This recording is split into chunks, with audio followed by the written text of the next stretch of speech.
La Asamblea escuchará un discurso del primer ministro de la República Islámica de Pakistán,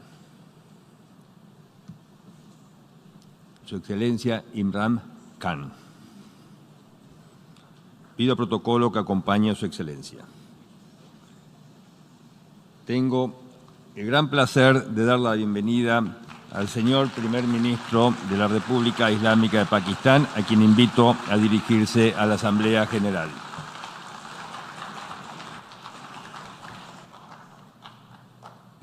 Bismillah ar-Rahman ar-Rahim. Iyyaka na'budu wa iyyaka nasta'in. Mr. President, Honorable Secretary General, Excellencies, ladies and gentlemen, I feel honored today to represent my country at this forum of world leaders, where we have a chance to discuss problems that the world is facing. I want to talk about a lot of problems, but just 4 today. And I especially came to this forum despite a difficult time in my country, facing challenges. I would not have come, but because I feel that there are some very urgent problems which the world must address. So first of all, I start with climate change. So many leaders have talked about climate change. But Mr. President, I feel that there is a lack of seriousness.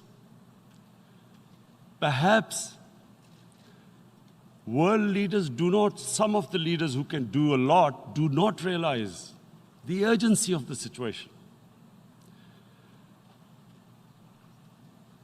We have a lot of ideas, but as someone said, ideas without funding is mere hallucination.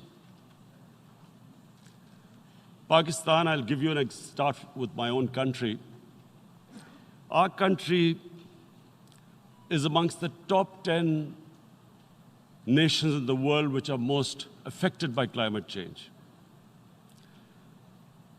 We depend upon our rivers. We are mainly an agricultural country. And 80% of the water in our rivers comes from our glaciers. The glaciers, not just on the Pakistani side, even India. The river, the 80% of the water in Ganges and the Indian rivers also comes from the glaciers, from the Himalayan glaciers, Karakoram, Hindu Kush. And these glaciers are melting at quite a rapid pace. We detected already 5,000 glacial lakes in our mountains. And if this keeps going, if nothing is done, we are scared that humans are facing a huge catastrophe.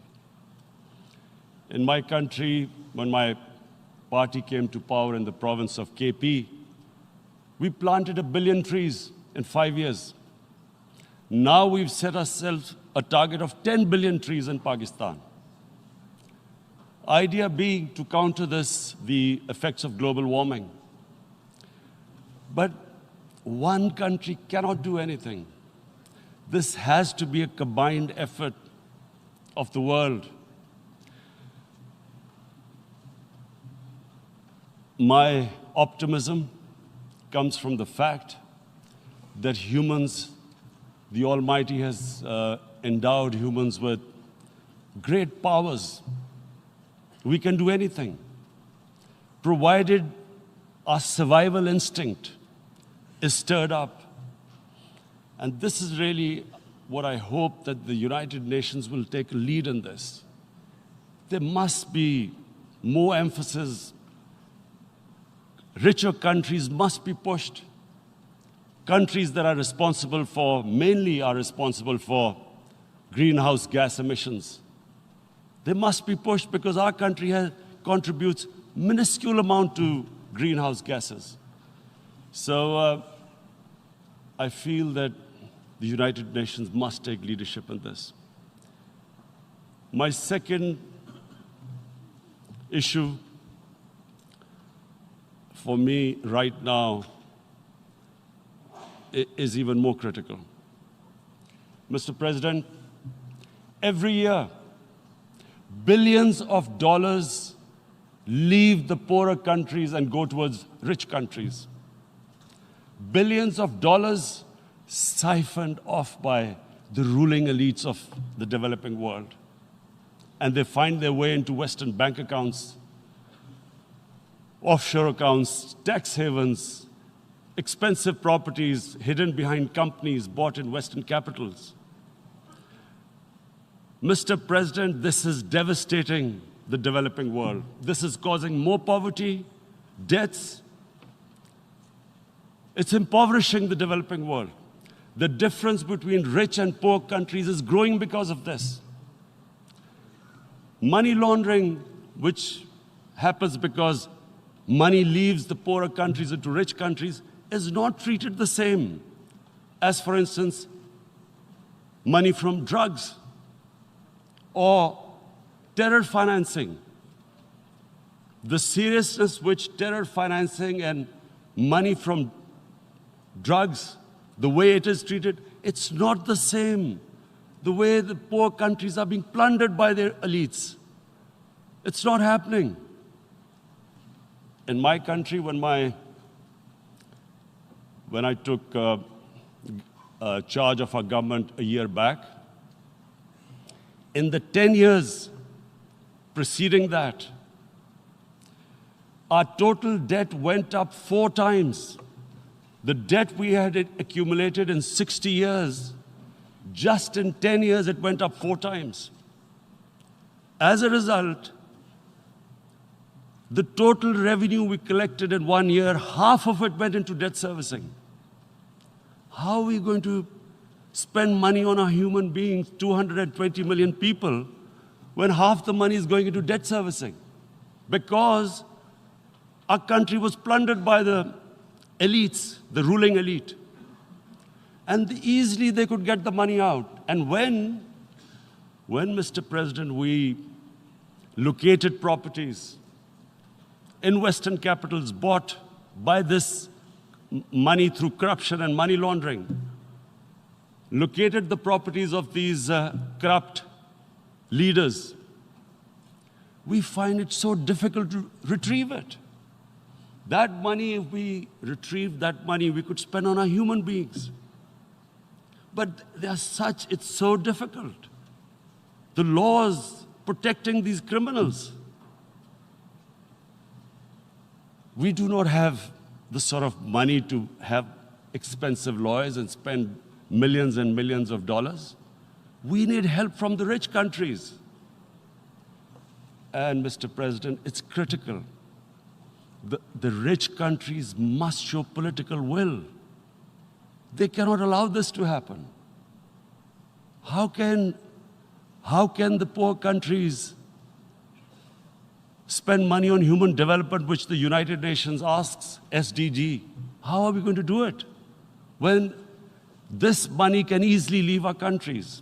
So, unless the rich countries intend to build walls to stop economic refugees coming as we see right now, they must take action. They must take action now. It must be a deterrent. Corrupt ruling elites should not be able to take money out easily and park it into foreign bank accounts and into these properties abroad. And I never understand why. Why do we have these tax havens? Why is this allowed? Why shouldn't rich people pay taxes? Why is it legal to have these tax havens where you have these secret accounts? Because, the world is changing. The population of the world is growing.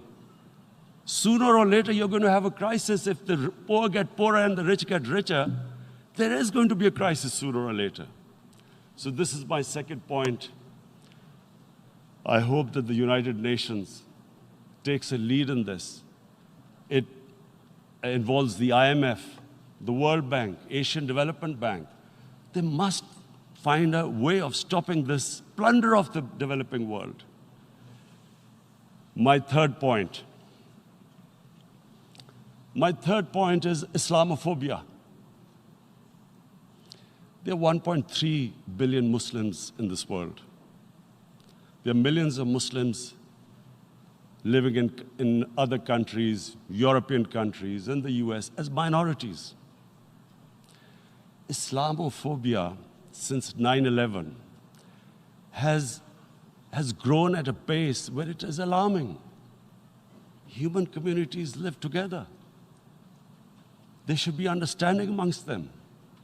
But Islamophobia is creating a division.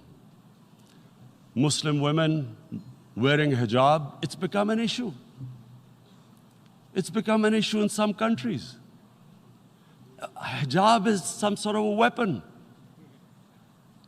A woman can take off her clothes in countries, but she can't put on more clothes. How is this happening? Because of Islamophobia. And how did this Islamophobia start? After 9/11. And why did it start? Because certain Western leaders equated terrorism with Islam. Islamic terrorism. Radical Islam. What is radical Islam? There is only one Islam, and that is the Islam we follow of Prophet Muhammad sallallahu alaihi wasallam. There is no other Islam. Radical Islam, Islamic terrorism, what message did they send to people in the West? And why is there Islamophobia? How is a person in New York, in the Midwest, in the US, in European capital, how is he going to distinguish between who is a moderate Muslim and who's a radical Muslim? Because terrorism has nothing to do with any religion. This Islamic terrorism, Islamic radicalism, and sadly used by leaders, this has been the main reason for this Islamophobia. And it has caused pain amongst Muslims. We in Muslim countries watch this Islamophobia traveling abroad, and it's getting worse.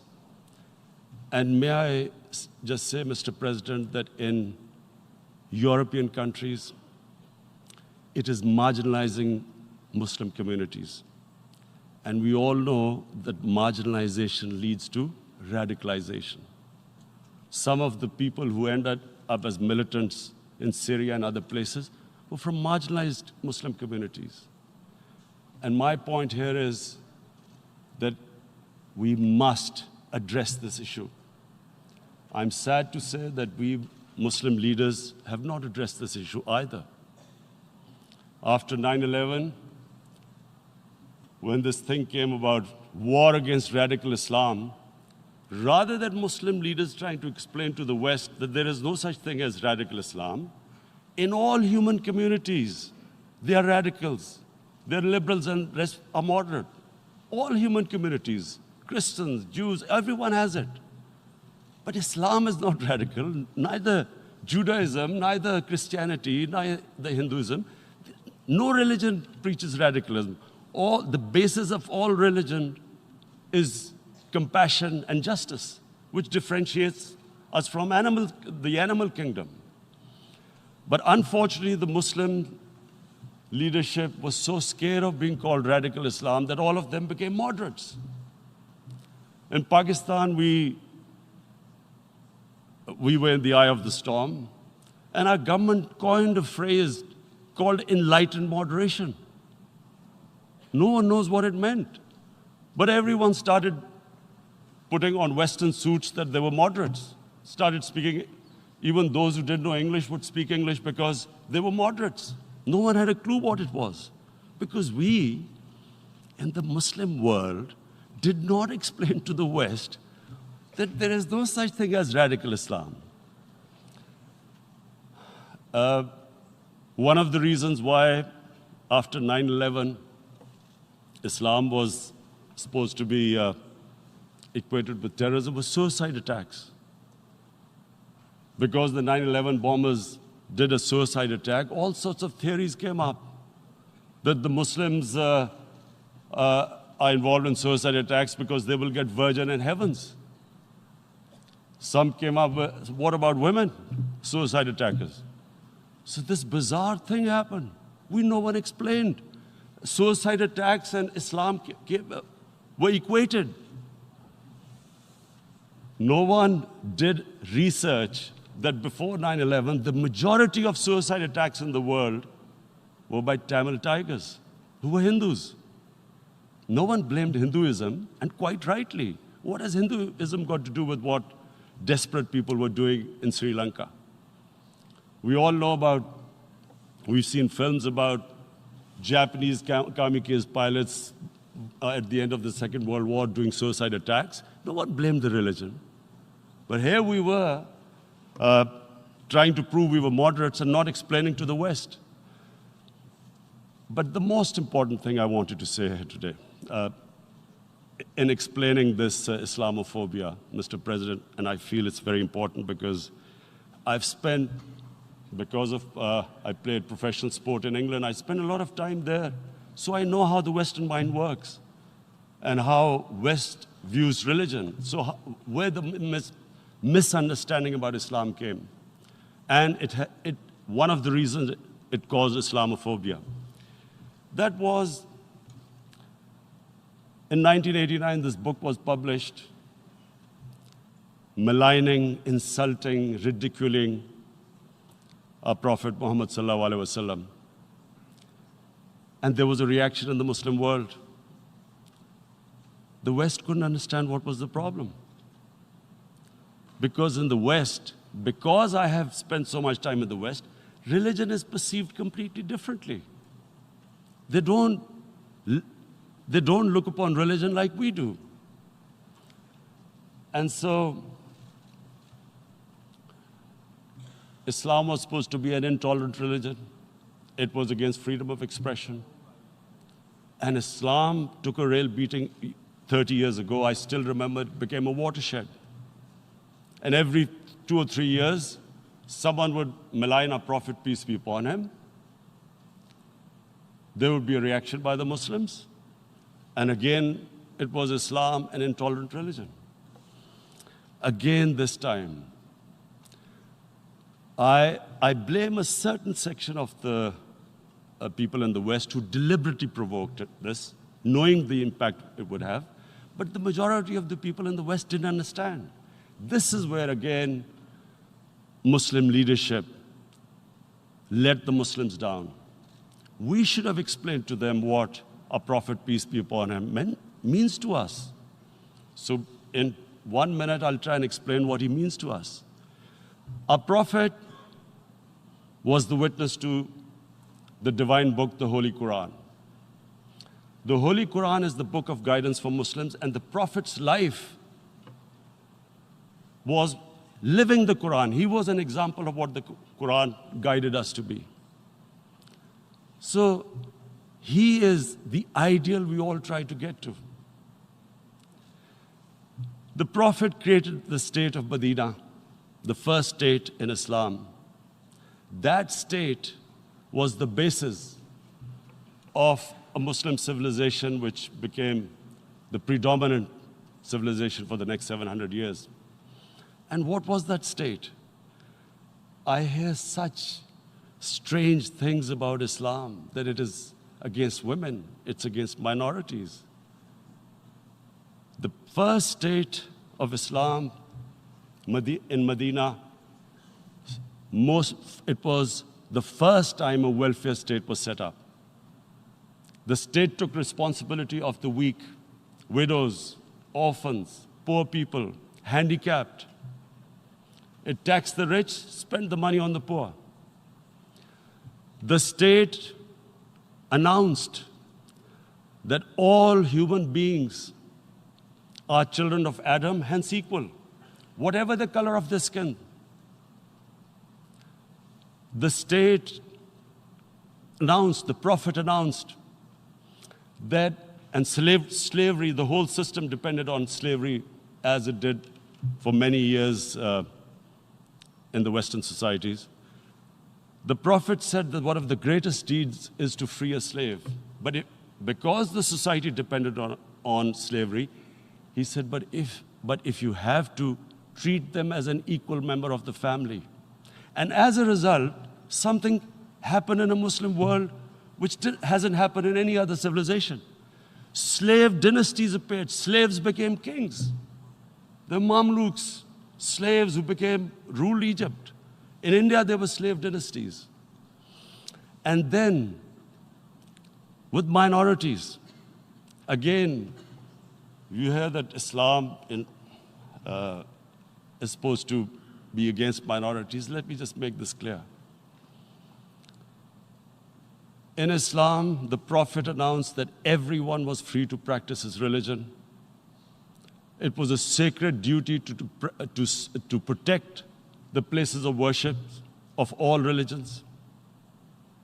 He announced that every person is equal in front of law, whatever his religion or his color. And this incredible case, and I always quote this, that the fourth Khalifa, the head of state of Medina, he lost a court case against a Jewish citizen. So, number one, it showed there was a rule of law, no one was above law. And number two, that a Jewish citizen was an equal citizen. So, Mr. President, when a Muslim society is unjust to its minorities, it is going against the religion of Islam and our Prophet, peace be upon him. So, it is important to understand this. The Prophet lives in our hearts. When he's ridiculed, when he's insulted, it hurts. As we human beings understand one thing, the pain of the heart is far, far, far more hurtful than physical pain. And that's why the Muslims react. And I always thought that if I ever had the stage, I would try and explain this to the world community, especially to the Western community, because having lived in the Western community, people didn't understand this. When I first went as a teenager to England, there was a comedy film on Jesus Christ. It's unthinkable in Muslim societies.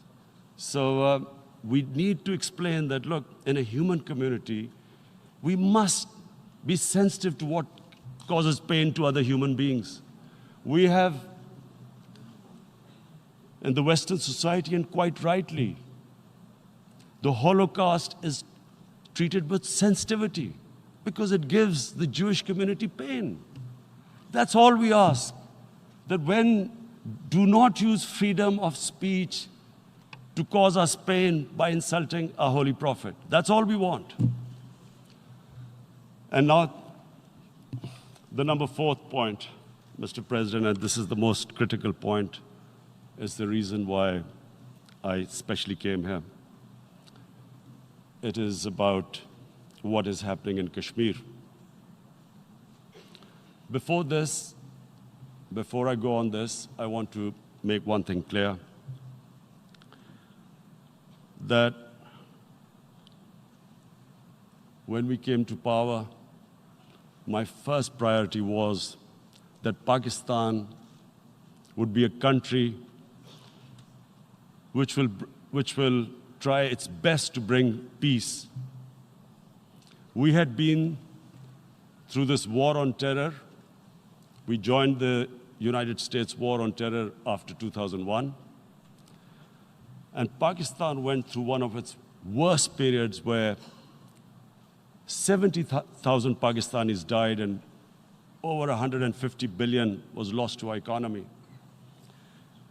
And Mr. President, I opposed the war because in the 80s, Pakistan had joined the Western countries in what was the freedom struggle then in Afghanistan against the Soviets.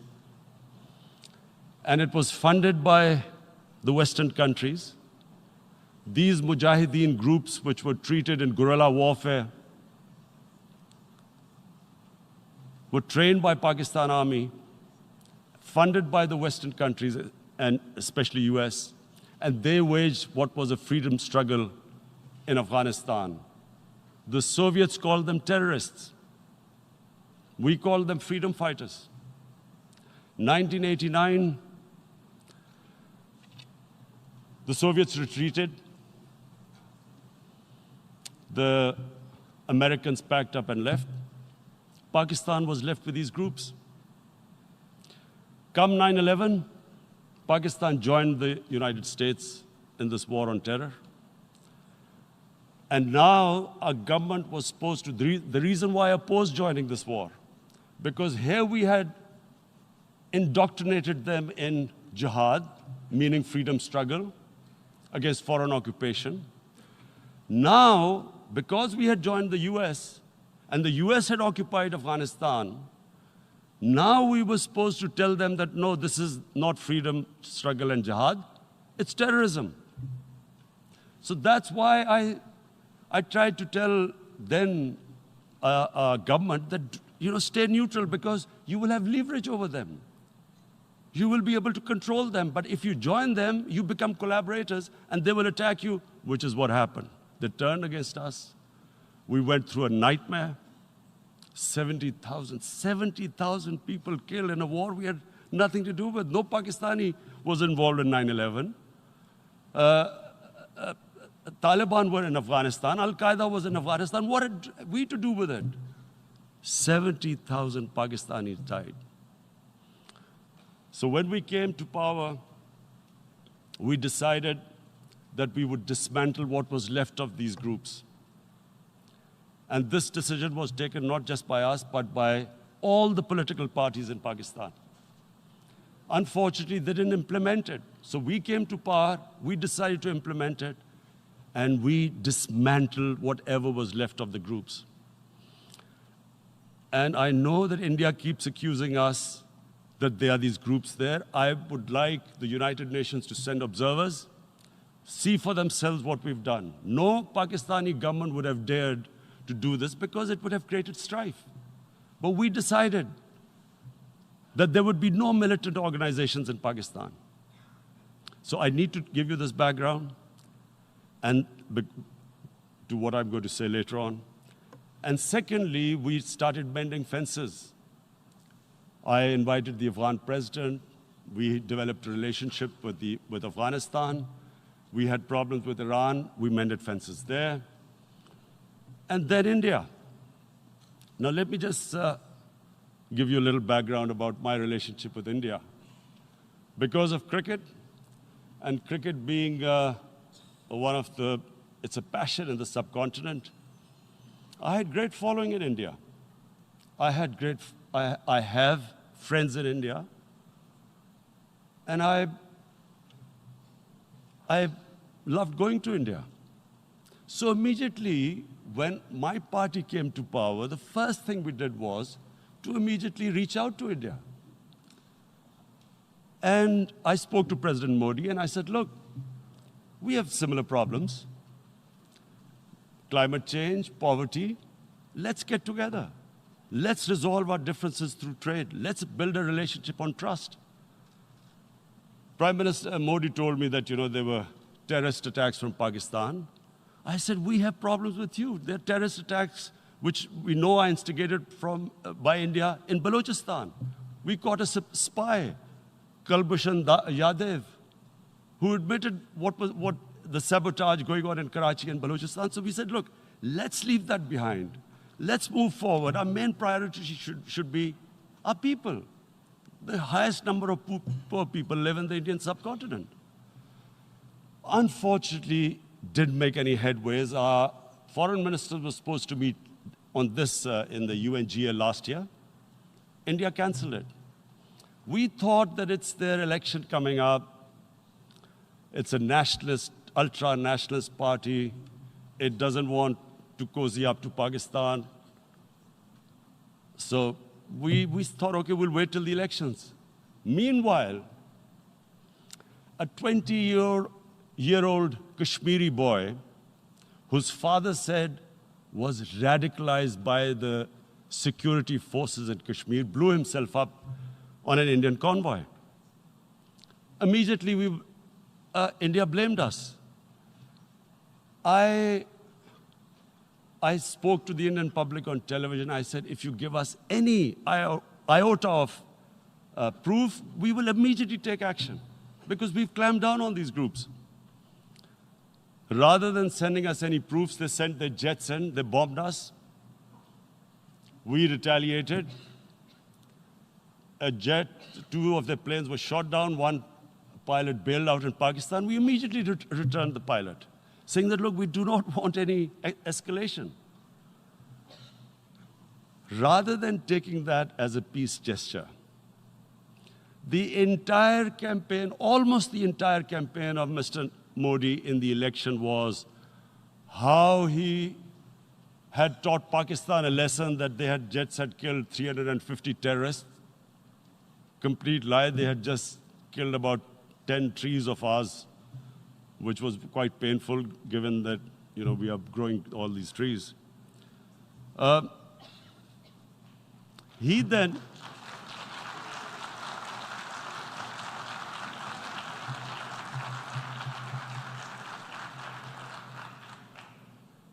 the election campaign, Mr. Modi used words like, this is just a trailer, the movie is about to start. I went into Pakistan and taught them a lesson. This was the election campaign. Okay, so we thought, us politicians make all these statements to win elections. So, okay, after elections, we'll get back to our normal relationship. Well, the moment the elections ended, we approached India, no response, but then we discovered they were trying to push us in the fat of blacklist to bankrupt us. That's when we realized there was an agenda.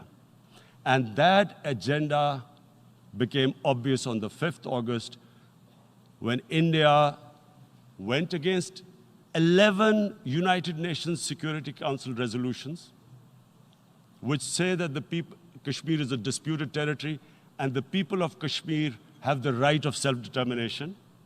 They went against that.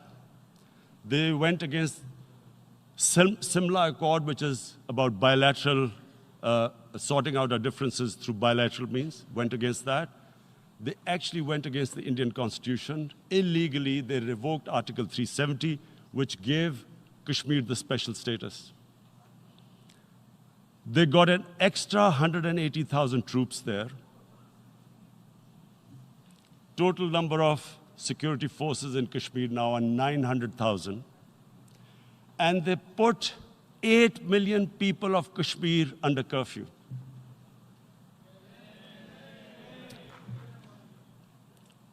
Mr. President, now I just briefly want to make the people understand, how can anyone do something like this? And for that, I have to explain to you what is RSS. RSS, Mr. Narendra Modi is a life member of RSS. RSS was an organization that was inspired by Adolf Hitler and Mussolini, came about in 1925. They believed in racial purity, racial superiority. They also believed they were an Aryan race like the Nazi believed they were an Aryan race. All that I'm saying can be verified. This is the time of information revolution. You can Google all this, what I'm saying. But it is very important for me to explain this to you so you know what is happening in India. This RSS believed in the ethnic cleansing of Muslims from India. At one point, there was racial superiority of the Hindu race. Secondly, it was hatred for the Muslims and for the Christians, because they believed that this golden age of Hindu civilization was stopped because of Muslim rule centuries back and then the British rule of India. So it was racial superiority and hatred for Muslims and Christians. This is openly stated. You look at the founding fathers of RSS, Golwalkar and Savarkar. Just Google them and you'll find out. And this ideology of hate is what murdered the great Mahatma Gandhi in 1948. It was this ideology of hate that made Narendra Modi in 2002 do a pogrom against Muslims in Gujarat when he was the chief minister. He allowed 3 days for these RSS goons who were inspired by the Hitler brown shirts. They actually wear brown shirts. This RSS, the Congress Home Minister gave a statement that in RSS camps, terrorists are being trained. And these terrorists butchered 2,000 Muslims and 150,000 Muslims were made homeless. Narendra Modi could not travel to the US because of that. And I need to make you understand this background before I explain to you that what sort of a mindset would lay siege to 8 million people with 900,000 troops. Women, children, sick people, locked in as animals. In fact, of what I know of England, if 8 million animals were locked in, the RSPCA would have made a lot of noise about it. These are human beings.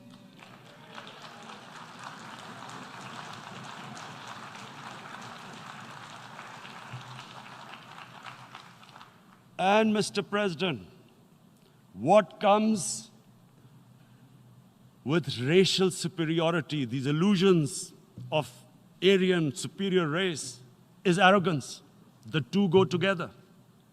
And it's arrogance that makes people make mistakes and do stupid things. Cruel things like what Narendra Modi has done. It's sheer arrogance. And it's arrogance that has blinded him from the fact that what is going to happen when the curfew is lifted? Has he thought about it? This hasn't been thought through. What is he going to do when he lifts the curfew? Does he think that people of Kashmir will quietly accept the status quo because India has changed the constitution and taken away the special status? They'll accept that? Mr. President, 100,000 Kashmiris have died in the past 30 years because they were denied the right given by the United Nations, the right for self-determination. 100,000 have died and 11,000 women have been raped. There are 2 human rights, United Nations human rights reports on this. The world hasn't done anything because India is a huge market, 1.2 billion people. Sadly, the material prevails over the human. But this has serious consequences. Again, I repeat, that's why I'm here. Look, what is going to happen when the curfew is lifted will be a bloodbath. The people will come out. There are 900,000 troops there. They haven't come to, as Narendra Modi says, he's done this for prosperity of Kashmir. This is supposed to be for the development. These 900,000 troops, what are they going to do when they come out? There'll be a bloodbath. Has he thought it through what happens then? Mr. President, has anyone thought that what happens when there is a bloodbath? What do you think the impact will have on people of Kashmir? What do you think they will think? The way they have been boxed in their houses, treated like worse than animals, no rights. Thousands of all the political leadership has been arrested, taken out of Kashmir. Even those Kashmiri leaders who were pro-India have been taken out. 13,000 boys have been picked up and taken to God knows which destinations. So what do they think? What will the people of Kashmir do when they lift the curfew? They will be out in the streets. And what will these soldiers do? They will shoot them. They've already used pellet guns, blinded young boys. In the last 6 years, the 5 years, the oppression that has gone on in Kashmir. And so, Kashmiris will be further radicalized. Mr. President, there will be another Pulwama. And guess what? India will blame us. They're already blaming us. They're saying all this is happening because of Pakistan. One of their defense ministers said, there are 500 terrorists lined up on the border to go in. Why would Pakistan send 500 terrorists when there are 900,000 troops? What impact are they going to make? What will they do? And why would? Don't we know that the moment there is some terrorist attack, all that will happen is there'll be further cruelty and oppression of the people of Kashmir. We will just give the 900,000 troops to further crush the people of Kashmir. And then we'll give the Indian government an excuse that, look, Pakistan is a terrorist state, and this mantra that has gone on, Islamic terrorism. The moment you use this catchword, Islamic terrorism, the whole world turns away. No one talks about human rights. You can do whatever you want, which is what has happened in Kashmir, because they keep using this word, Islamic terrorism. And this is what they're doing right now. What do we benefit from further increasing the cruelty on the people of Kashmir? And why would we want this? But there is no other narrative left for India. As when they lift the curfew, whatever happens, Pakistan will be blamed, and there is always a danger of another Pulwama. They might come and bomb us again, and then another cycle might start. And what does Narendra Modi think? That 180 million Muslims of India are thinking right now. Aren't they watching these Kashmiris stuck inside for 55 days they've been stuck in? Aren't they watching? What do you think? Don't you think that the Muslims will be radicalized in India? And I'm talking about 180 million people. And when they get radicalized, there will be some incident in India somewhere down the line. Again, we will be blamed. And I'm warning you right now, again, we will be blamed. And Mr. President, what about 1.3 billion Muslims who are watching this? And they know that it is only happening in Kashmir because they're Kashmiri Muslims. This is not happening to Kashmiri Hindus. They know that this is happening because of their religion. So what do you think they will be thinking? What do you think the Jewish community would think if they were, forget 8,000 Jews stuck like this?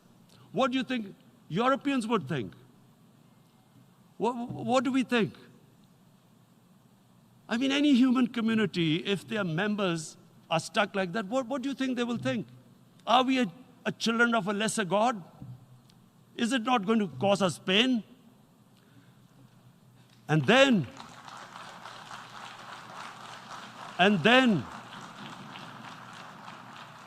I'll tell you what will happen.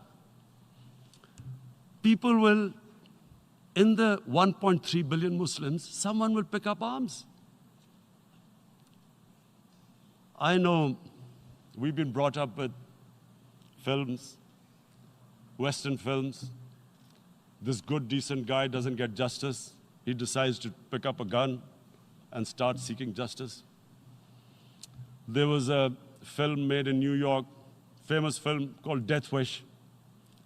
This guy gets mugged by and his family, his wife gets killed or something. He can't get justice. He picks up a gun and he goes around shooting muggers. And the whole cinema cheers him on. So what do you think the Muslims are thinking right now?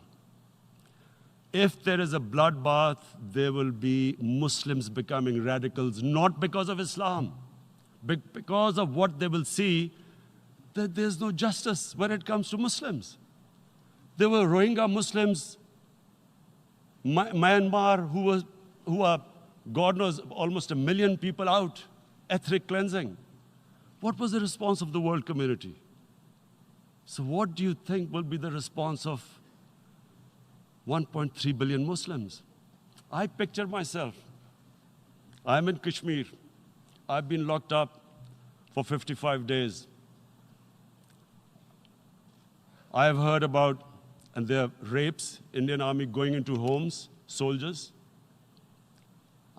Would I want to live this humiliation? Would I want to live like that? I would pick up a gun. You're forcing people. You are forcing people into radicalization.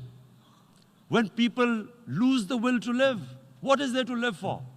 And this is what, if you can do this to human beings, you are actually radicalizing people. And so, Mr. President, I want to repeat here, this is one of the most critical times. There will be a reaction to this. Pakistan will be blamed. 2 nuclear-armed countries will come face to face like we came in February.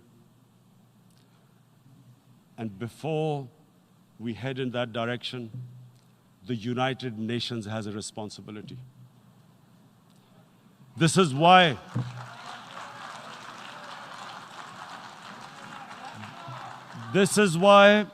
the United Nations came into being in 1945. You were supposed to stop this happening. I feel we are back to 1939, Munich. Czechoslovakia has been taken, annexed. What is the world community going to do?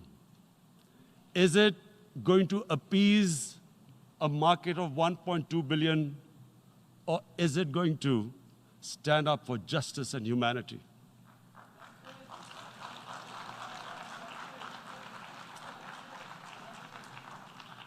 If this goes wrong, you hope for the best, but be prepared for the worst.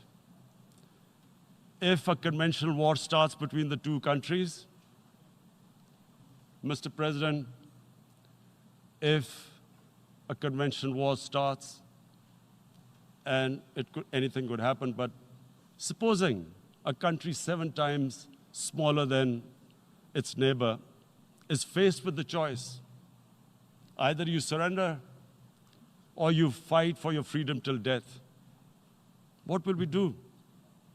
I ask myself this question. And my belief is, La ilaha illallah, there is no God but one. And we will fight. And when